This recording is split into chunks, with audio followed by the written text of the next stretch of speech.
Hey everybody, we are officially live. I'm so excited to dive into another pre-symposium panel as we lead up to the Executive Symposium in Houston on October 17th on the topic how to maximize our team's potential. So what a pre-symposium panel is, it's a gathering of 3 of our attendees of the event who are going to be at the Executive Symposium to talk about their thoughts on the topic and to share their insights and just to share additional wisdom nuggets and just ultimately allow people who are considering coming to the event or maybe who can't make it to the event glean valuable insights as it pertains to the topic, how to maximize their team's potential. We've got 3 great guest panelists with us here today. We've got Joe, we've got Sean, and we've got Suzanne.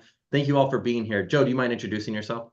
Yes, I'm Joe in Valkenburgh. I've got over 30 years energy experience, but since then I've been working with startups in Norway, running a credit union and doing some volunteer work for Stanford University, helping companies in Africa and India get started. So sure, a little bit of volunteer work after all that as well. Very cool. Sean, how about you? Appreciate it. Yeah, I've got about 20 years of experience in oil and gas. Kind of started my career in IT and then gradually stepped into human resources, ESG, safety, transportation, PMO, and really kind of found a passion around leadership development and executive coaching. And that's now what I do on my own. Very cool. And Suzanne, how about you? Suzanne Frawley. So my career includes pharmaceutical, oil and gas, and currently automotive manufacturing, where I lead talent management. And my mantra is, my passion is setting up for success. Cool. Sorry, Suzanne, that cut off for like 30 seconds. You're setting who up for success? Setting people and organizations up for success. Beautiful. Perfect. That's amazing. And I'm Garrett Mintz. I'm the founder of Ambition in Motion. At Ambition in Motion, our vision is a world where the vast majority of people are excited to go to work. When they're there, their expectations meet reality. And when they come home, they feel fulfilled. And we believe that starts with leaders, because leaders create the experiences employees have while at work. And so we create communities to empower leaders to be their best selves for their teams. And one of the ways that we build that community is we put on these executive symposiums that bring great leaders together to discuss their thoughts on really relevant leadership topics that we're all invariably facing. And just having a community, having a place to feel open to be vulnerable and a place to challenge our beliefs is a great way for us to ultimately improve and become the best leader we can be for our teams. So let's dive in. Topic, how to maximize their team's potential. So one thing I'm seeing a lot of right now is I'm seeing a lot of companies going through, for a variety of reasons and for a variety of scale, layoffs. They're getting rid of their people. They're slashing people in the form of maybe a couple people here and there to hundreds of people, maybe even thousands of people. And it makes the question, are we properly leveraging the talent that we've got at our company? Are we properly, identifying who's the right fit in the right role? And are we properly communicating when, as businesses, we're going for new strategic ideas or new strategic initiatives? Are we properly communicating that this is in fact an experiment? We are trying this thing. What is the timeline for what we're pursuing? And, hey, if we're successful, this is what success looks like. And if we're not successful, this is what not success looks like, and what the ramifications might be to our people and teams. Because I don't know, I keep finding that people are surprised and shocked whenever they get laid off, and they're like, oh my gosh, where did this come from? And in his executive team, they're not particularly surprised. They laid out this experiment, but maybe they didn't effectively communicate it. So I guess I'll start off with an initial question in terms of how to maximize their team's potential. What have you found to be effective in terms of communicating effectively when either a change initiative is going to take place, a new investment in a new department, a new technology, a new initiative is going on? And what have you found to be really effective for maximizing your team's potential whenever we're encountering a scenario like that? Anyone can go first. Yeah, I guess I'll go ahead and chime in. There's a lot to unpack there from my perspective. And I think you're right. We're starting to see this trend of more and more layoffs. This is a challenging macro backdrop that we are faced with. And I think one of the things that I've started to notice is this trend of kind of a flattening of organizations where senior leadership thinks, well, I'm going to remove this middle layer of management, thinking that they're just removing bloat. And my concern is this potentially being a short-sighted decision, because inevitably what's going to happen is that the most senior leaders they're going to end up with more and more direct reports, and it's going to be increasingly difficult for them to give the amount of attention necessary to each member of the team because they're going to have so many people to contend with. I think a better approach would be to lean into developing the people on the team, those middle layers of management that maybe they might appear to be bloated because they're not quite as effective. They're not quite the force multiplier that they were thinking they should be. But instead of cutting that layer, lean into investing in developing those people to become stronger leaders so that they can effectively communicate, so that they can navigate through changes in organizations. But as we ascend in our career, it requires us to learn new skills to be effective at an engineer versus a manager versus the director versus a VP. Each step progression requires new skills. And I think more organizations need to lean in to actually developing the people so that they can see the results that they truly want. And I realize how big of an ask that is because there's uncertainty of will it work? Will it work? Well, we have enough data to show that their current trend is not working. So I'll add on to that. And having to lay people off, but also being the recipient of a layoff. And early in my career, I had a president of a company that I worked for, and he gave us a prediction. And he said, the world is changing. It will continue to change. He said, I'd love for us to be here for many years into the future, but I can't guarantee that. He said, this isn't to scare you, but what I can do is I can put you in a place where you are going to be attractive and marketable to other companies. And he said, so I want us to develop ourselves as much as possible. I want to give you all the opportunities to learn and to grow and to be in that, should that happen to you, heaven forbid. And so from that, my mindset, and even as a leader, and my leader modeled it, how do you find out what your strengths are? How do you find out what your passions are?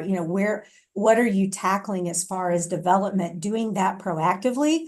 And as I was with organizations and then was told that there was a reduction in force, and in some instances, I was given a heads up. Sometimes it was a month, sometimes it was several months. So I had a heads up to get ready for that next step. But I had continued to develop myself personally. Now, when I had teams that it was, you just don't know what's going to happen, continue to look at, how do they expand? What are they interested in? How can they further develop? Where can they further develop to put them in a place where if and when that happens, and it unfortunately did happen with in several companies, that they were certainly marketable and they could land quickly. As far as communicating this kind of change to individuals, if I had runway, I certainly walked them, what was going to happen, when it was going to happen, and giving them the latitude to start looking immediately before their last day, to give them some runway. In other situations, the philosophy of the company was it was a surprise. And sometimes it was a surprise to me as much as that direct report. And that's a philosophy of that company. With individuals there's an assumption that other individuals left behind will assume the work. And what I've seen here, especially in the past 5 years, is that the burnout level within organizations and the appetite to continue to go into corporate America is not as great as what it once was. And I think we're seeing that some in the millennial generation, but also in this Generation Z, because they've seen their parents go through this a number of times. Yeah. Can I ask a question, Suzanne, on that? So you touch on something that's very important. I've seen quite a bit of this in my career as well, where some of the senior leaders will operate with this mindset of, well, if we are transparent with them and tell them what's going to happen, then we're going to have this mass exodus and not have the talent that we need. Okay, fair. However, if you take the approach that you have taken, in my experience, because I've done something similar, it almost seems to kind of rally the troops where they're even more productive and they want to accomplish more, where you as the senior leader come in and say, hey, this is what's going on. Here is the reality that we are faced with. I'm going to continue to invest in developing you and supporting you in the best way possible, but it's kind of bleak right now. And what I have seen is when you are transparent and honest with the people on the team, their mind doesn't go to that negative place because of the absence of information. They might struggle, but they seem to almost rally together and get even more done. And so I'm curious if you've seen that, and then the rest of you on the call, what y'all's experience has been.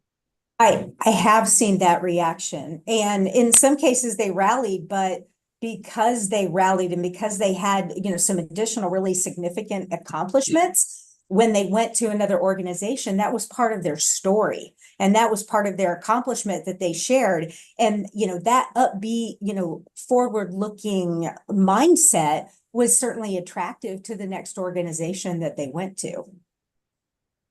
Yeah, I'd like to add to both what Susan and Sean have mentioned is I've been in the energy business a long time, and we've been through a lot of cycles. And, it used to be employee would stay a long, long time with the company, and that's kind of changing as well. So I think what we need to do is just really be transparent and communicate well. I've been able to, when things were going down, find jobs for them early on, not wait till, the thing really the train was off the track, so to speak, but be able to find them new jobs, help them position themselves, and if needed, help them find that next job if they needed to. I was able to put some people on furlough for a little while and then bring them back because they wanted to take some time off. So I think you can get a little bit creative, but I think just being really transparent and honest early on, and ride the storm out together. Maybe some people will have to leave, but for the most part, hopefully, if you can, be honest, they're not leaving in a bad tone, because that's what you really don't want to do is, they want to feel they've been treated fairly, because I think people do talk, and I think the reputation of the company, it's harder and harder to attract people today. And I think what we need to do is just be that kind of company that, at least, they were honest with me. At least, they gave me the best chance they could, and they left feeling like they were treated as fairly as they could because they knew things were rough. So that's what I would say. No, I love all these great points, and this is really fascinating. And it makes me think of, and this might be a particularly controversial statement, but I don't think layoffs are necessarily a bad thing.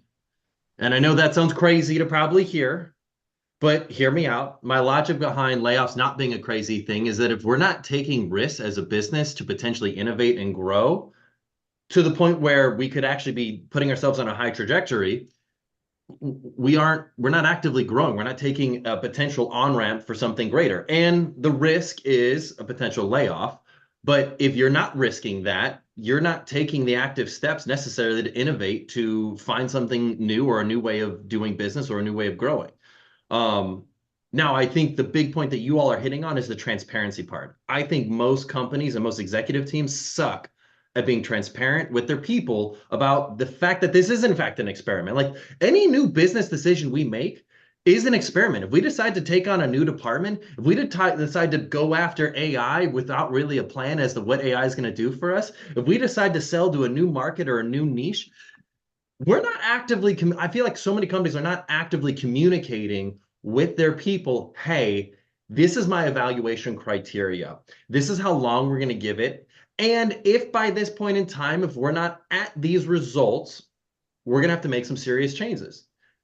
But instead of empowering people into the how, they just kind of say like, hey, welcome aboard. We've been in business for the last 125 years. You can feel stable here. And then all of a sudden, like, poof, oh my gosh, this new business unit we went after doesn't work out. And all of a sudden people are gone. So the question I have is, what can executive teams do to be more intentional about that transparency around the fact that we're running an experiment?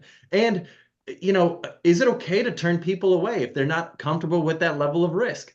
Because I think it's okay to be upfront about it. The fear I think a lot of companies have is like, well, if people aren't comfortable with that risk, we might not attract that many people to the role. But my thought is, well, shoot, we're attracting the right people to the role because they know what they're getting into. And if all of a sudden things don't work out, they're not that surprised. I think the surprise part is what we're trying to minimize. But what are your thoughts on that? How can executive teams better practice transparency in their communication with people, especially if they're bringing them on for a new initiative they're working on? Oh, I'll jump in. And, in this current role, I appreciate my boss. I felt my boss was very transparent, what I was walking into, what the expectations were, what had happened historically. I really appreciate that. And I agree that there needs to be transparency in the role and what they're walking into.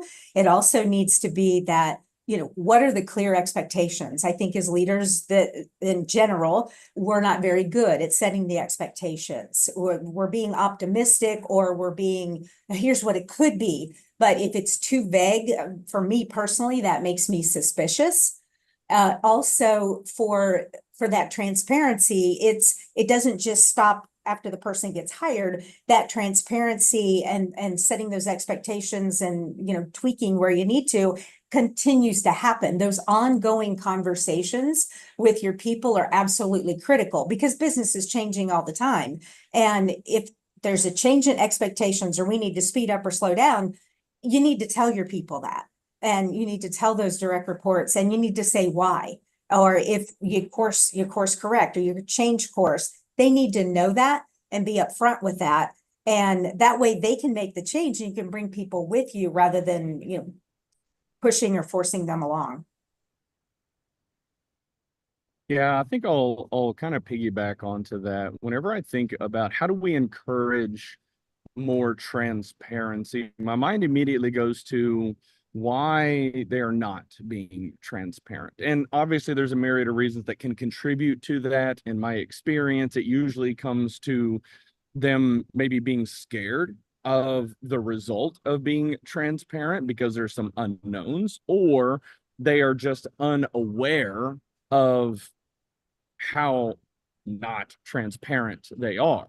Because a lot of times all of us as humans, we live in our own little bubble of a world, and we think, well, I'm being transparent with all of my direct reports, so they should be pushing and propagating that information out throughout the entire organization. But the reality is that's not always happening. And so we'll say CEO, COO, they might operate with this mindset of, well, I'm telling the people on my team, it's their responsibility.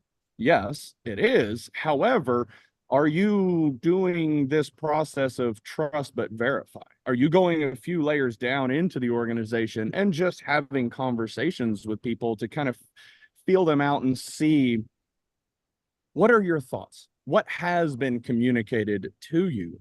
And I think, how do we navigate through that? To answer that question, we need to lean into educating and modeling the behaviors that do work. This is challenging for those in kind of middle leadership or middle management roles at times, because you might have a strong manager or director in terms of communicating with their team, but they're not always getting the information from above.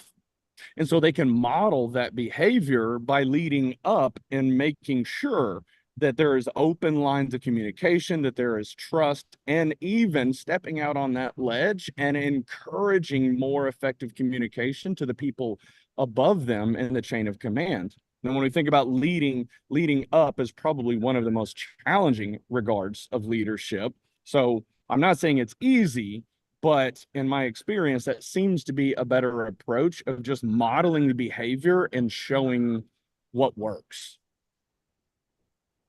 So getting back to a little bit the question, Gary, you had was, I think if we want to attract the right people. And I think that's one of the key things. If they know what they're getting into, if some of them aren't excited about that opportunity, then maybe they're not the right person. So you really want to, attract the right person where we painted the picture of what the risks are, what the exciting opportunity could be. I think what you'll find is you're going to get the right people that want to get on board. And then all the stuff we've been talking about, communicating transparency, making sure they're part of the decision process, and we have team meetings. It's not just because I'm the manager, I have a bigger vote. We're all listening. And I think, one of the things we as managers don't always do is listen very well, especially when you have a very diverse team. team, the quiet one in the corner, we got to make sure we ask them before we close the meeting, what their input is, because I've often found they're the ones that actually have some really neat insight, and we as managers quickly close the meeting, and so the loud people are the ones that are heard, and sometimes the introverts in the corner are the ones I want to make sure we hear from the whole team. And I think that would be something I've seen as a manager. One of the things we miss on is especially when you have a very diverse team, multicultural, lots of different people, some are afraid to speak up. So when you bring that team together, you want them all to feel they have a voice in it. And then, like I said, the communication, what's going well, what's not going well. And if it didn't go well, what do we need to do? And I think that's like a football game. First half is not going well. The game's not over. Let's figure out what we need to do and how we can make the most of it. Man, y'all brought up so many good points. I don't even know what to dive into next. Like, there's so many things that are on here. I think I'm gonna go with Joe's first, but Sean, I want to come back to you because there's something on objectivity that I want to talk about too.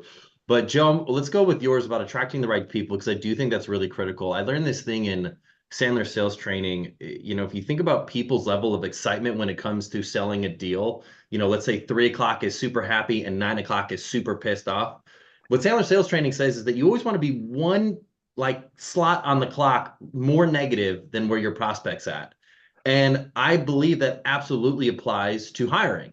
I think so often we look at a role and we're like, cool, these are the requirements I need for the job. You need to have X, Y, and Z experiences, and this is what we do as a business. And you're looking for culture fit, meaning that, they seem like they'd get along with the people at the company or whatever. But what we don't often do is once they get to a point where they say, hey, I'd like to accept the role, we don't often say, are you sure? Here are the ramifications. Here are where all the warts and the bad things are. Here are the scars. Here are the skeletons. Here are all the things. Are you sure you want to take this on? I feel like that is like one final step that it's like, if you feel really confident in the role and what you're offering to somebody, you wouldn't feel afraid to ask that question. But so often, how often do you find people where they accept the role and then they're bamboozled with like all these skeletons in the closet that were not at all divulged during the interview process, and then they're ticked off like, what the heck did I just get into? How can companies practice that transparency in the interview process and say like, hey, here are the warts, here are the scars, here are the skeletons. Are you sure you want this? And if they say yes, and you were transparent about all of it, they're going to be an amazing employee because you were upfront with them about everything that they're about to get into. So Garrett, what I'd like to say is even when I first started as an engineer in the oil field, they almost unsold the job to me. The pay was good, but the hours are horrible. You're going to have this, you're going to have that. You're going to work many, many hours away from home. And but on the other side, it was a pretty exciting job. We were in charge of the operation right out of the bat. We had ownership of our little small business, but it did require a lot. And I think that bit was, I knew exactly what I was getting into. I liked the excitement of it all, being my own manager and being left alone. I hated being micromanaged. I like to be left alone as a manager. And for me, that's the other thing. When you have a really good team, I don't like to micromanage.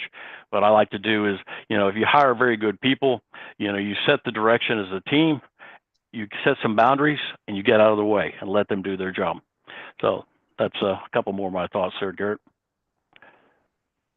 I'd like to chime in here as well. And one of the things, so I think all of us are aware of how much churn occurs in oil and gas, especially if you look at operators out in the field. And one of the things that we started experimenting with is putting a stronger filter at the door whenever it comes to bringing people in. Now, to expand on that a little bit, what I really mean is because of the churn, there was this sense of desperation for the organization to just get bodies in the door. Can you fog a mirror? Okay, cool. Can you run wireline? Okay, cool. Without actually having the meaningful conversations that Joe was talking about and saying, hey, you will be working in 110-degree New Mexico heat for 14 hours a day for 7 days a week. Is that something that you are truly comfortable with? Because these candidates come in and they hear, oh, you can make 6 figures in oil and gas, but they don't truly comprehend what all is involved with the work at hand and the stressor, the physical and mental toll that it will exact in being in that role. And so when I talk about putting a filter on the front door, trying to, instead of just saying, I need bodies, I need bodies, I need bodies, then end up burning out or turning over within the first few weeks, you just have this revolving door. And instead, slowing down, spending more time on the interview process, spending more time in onboarding and setting expectations so that people truly know what they're getting into. When we started following that approach, we started to see the attrition and churn gradually come down, because it's all about setting expectations and effectively communicating what these people are getting into. And then you end up pushing out the people that are just kind of tire kickers and not truly in it for the long haul. So it seems counterintuitive, but when you slow down, it actually affords you the opportunity to speed up as an organization. Suzanne, anything to add on to that? Oh, I'll add on to Sean's. If you can show prospective, hires, candidates, exactly the working environment there will be in, that helps. And I worked in one, pharmaceutical manufacturing. There was a tour of manufacturing. This is how you need to dress. This is what you need to pay attention to. Here's the instructions you have to follow.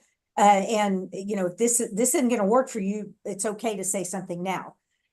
So that absolutely helped the quality hire. The other thing that really helped is setting up that interview process. And it's what questions you're asking in the interview, really training the interviewers. I've interviewed quite a bit in my career. I've had a number of interviews in my career, and I really appreciate the interviewers that ask very specific questions. They want to know about past results. We say past performance predicts future performance, past behavior predicts future behavior. And so they're asking questions around that. They'll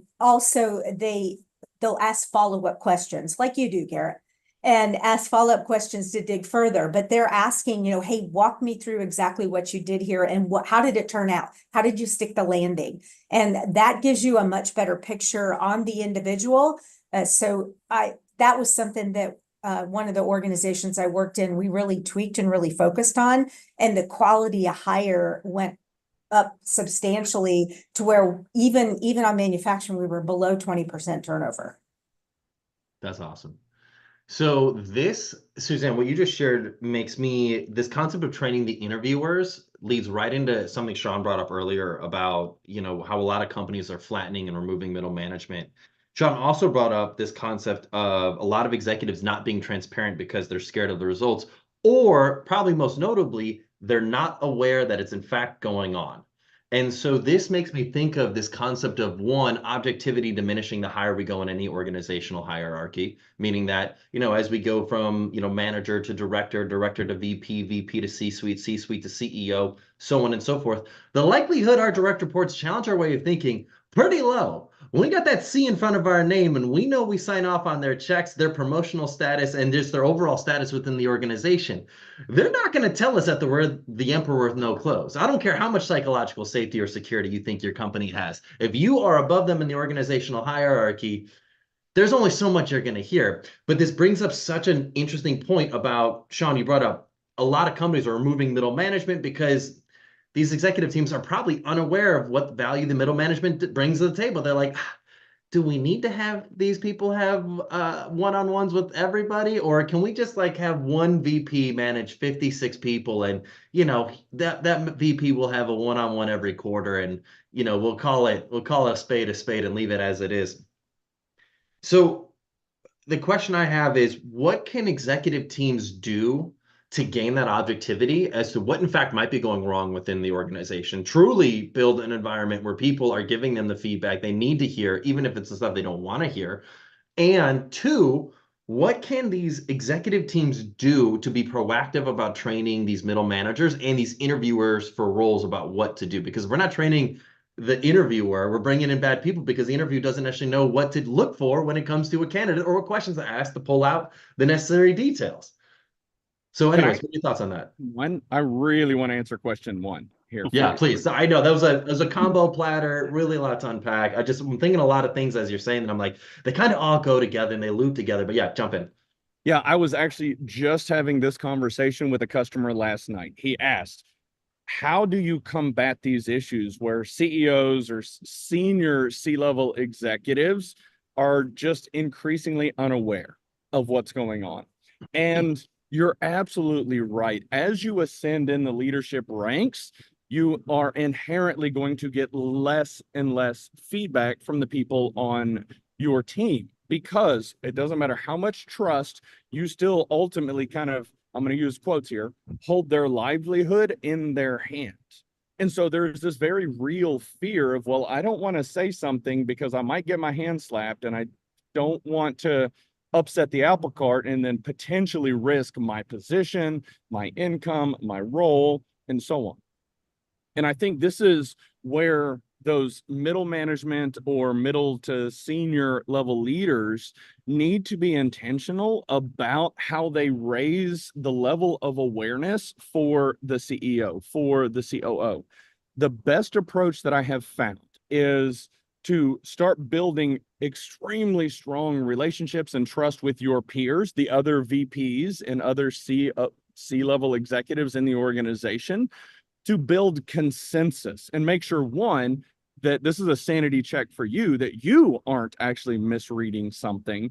But when you start to identify that consensus, basically coming to the table and saying in a very, we'll say, safe way with the CEO, hey, this is the trend that all of us are seeing, and we'd like your perspective on it. And it's all about how you have that very crucial conversation. But if we continue to operate from this place of fear, we are unfortunately just continuing to propagate more of the same. And this is where leaders need to feel comfortable in stepping up and leading their peers for the betterment of the organization. Not easy, but that seems to be a solid approach.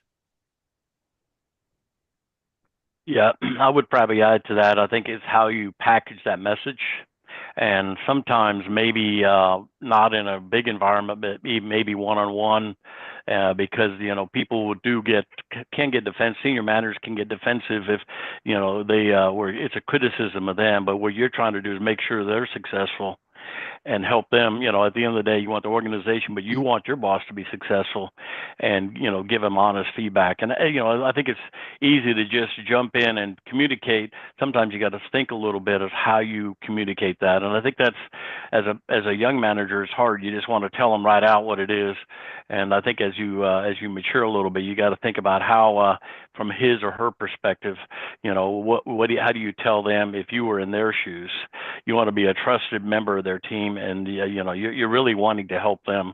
And like I think you said, Sean, is if you can get consensus with your team, it's not just your perspective, but we as a team think we may need to take a change in direction or something. So I'll add in a additional thought is, the middle level is getting squeezed. I mean, they're getting it top and bottom. And that group, we've seen in Gallup and other surveys, definitely one of the highest levels of burnout. One of the things at that level that, I've found, and when I've been there and recommended, is going to that senior leader and asking for their help. Here's what I'm experiencing. And I really would love, how do I navigate this? What's worked for you? What's been successful for you? And asking for their help. And you're bringing a trend or a problem to their attention without saying, you're a part of this. And it's a way that you're bringing that to light, but you're getting their input.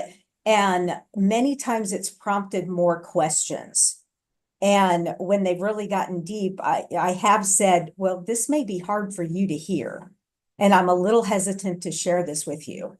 And if they keep prompting, now they're in a much better place to hear me.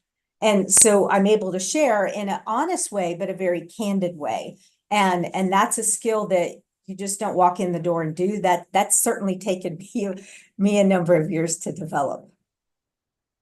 Man, these are such good points. Okay, so this is making me think of Joe, you brought up this component or this point of actually no, Sean, you brought up the point of getting consensus from your peers before going to the CEO. I think is really powerful. I can't remember what book I read. I think it might have been The Ideal Team Player with Lencioni, where he was, or maybe it was The Advantage. I think it was a Lencioni book, but he was talking about this concept of they had their executive team come together and they brought in a new CEO and things were going well for the business. And so you had one person in the executive team who was the outspoken armchair expert saying how he would have changed everything with the business. And so finally the board said, screw it. You know what, Fooey, we'll get rid of this new CEO. We'll bring you in and we'll put you in as CEO. And what ends up happening? Nothing. This new CEO ends up changing nothing because now he's not the armchair expert who can be this Mr. Criticism anymore. He can be the one who's actually making the decision. And when there are ramifications for said decisions, he stalls everything and doesn't end up making a decision. And so this concept of getting this consensus from the peers, I think is really critical because so often the squeaky wheel does get the grease. The person who's willing to speak up ends up getting their way whenever it comes to the CEO because the CEO is like, wow, you're the first person that's challenged my way of thinking. You must be onto something. Let's go with that. But if you don't get that consensus, it may not actually be right. And then you're thinking to yourself, oh my gosh, like we went down this rabbit hole that just was one person's opinion, not what everyone else was going through, and mistakes are made. But then, Suzanne, you brought up this great point of middle managers getting squeezed. And the question I have for you all is how can we give our middle managers the grace to be collaborative with each other? Because the concept of getting squeezed means you've got individual contributor duties, you've got management duties, and you've got no time for anything else. And so therefore, if you're not chatting with your fellow peers that are at that same level, there's no way you're going to be able to get consensus because you don't have the time for it. You're so busy trying to do all these tactical tasks that need to get done. So how, as an executive team, can we give our middle managers the grace and the opportunities for collaboration so then they can get consensus? And if something is drastically wrong across the entire organization, that they can bubble it up to the CEO and say, hey, this isn't just one person. This is a group effort here, and we're all going through this thing. One thing that comes to mind whenever I hear there's a few things that actually come to mind. To go back to the story of swapping CEOs that you were just mentioning because of the confidence that individual had. I think it's important for all of us to understand that confidence does not equal competence. Now, usually competence can feed confidence, but the inverse isn't always true. So definitely something that I think all managers, all leaders need to be aware of is when you're making big decisions, validate and verify and make sure this person actually knows how to execute as opposed to just knowing how to communicate. That's really the biggest thing that stood out to me on everything that you were just talking about there. But Suzanne, really curious to hear your perspective on the rest. Well, I'm thinking of the whole ramp up when you're going through and you're building as a leader. You're a frontline leader and you go into that mid-level leadership, and as you continue to move up. And what I found doing leadership development is preparing the group that's making that transition from that frontline leader to that mid-level leader is how do you're going to get squeezed, telling them up front, but also how did they, where is their focus? What are the things that they're really focused on? How do they rally their team around that? How do they continue to put things in the parking lot? And what's that decision? Oh, I do need to pay attention to this because this is critical, but also putting them into a cohort group or keeping them talking as the peer-to-peer relationships. I found those have been most helpful in that situation and preparing them, getting them a lot more skilled and give them the abilities to, okay, this is coming, but I know they're better able to handle it. So one thing I would I would add is you know, this middle layer, like we've been talking about, is squeezed. I found that sometimes putting team events where these people get personal relationships together, because what can happen is while one manager doesn't have the resources, another manager may, and you want to be able to get them to start sharing and working as a team.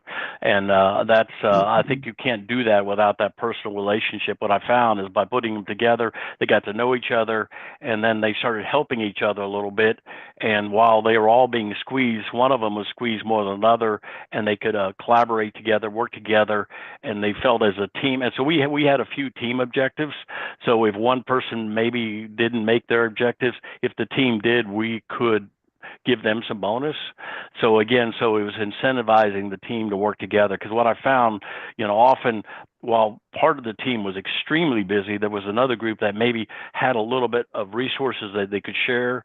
And, you know, so we did a lot of that kind of stuff, and that got us through some really tough spots. And then it encouraged, you know, that collaboration. Amazing. Well, Joe, Sean, Suzanne, this has been an awesome pre-symposium panel. I feel like we covered a lot of ground during this conversation. This has been a really excellent dialogue around how to maximize their team's potential. And I think it really, you know, goes from managing up, managing down, managing across the organization. And you had really great tangible tips that leaders can use and leverage to effectively lead their team. So if you're watching this and you're thinking to yourself, oh my gosh, I'd love to meet these three great leaders, come to the Executive Symposium. October 17th in Houston, Texas, from 5 to 8 p.m. We'll be talking about how to maximize our team's potential. I'd love to see y'all there. I'll post the link on how to RSVP in the comments of this video. But Joe, Sean, Suzanne, thanks for your time today. Everybody, thanks for watching, and I look forward to seeing you on the 17th.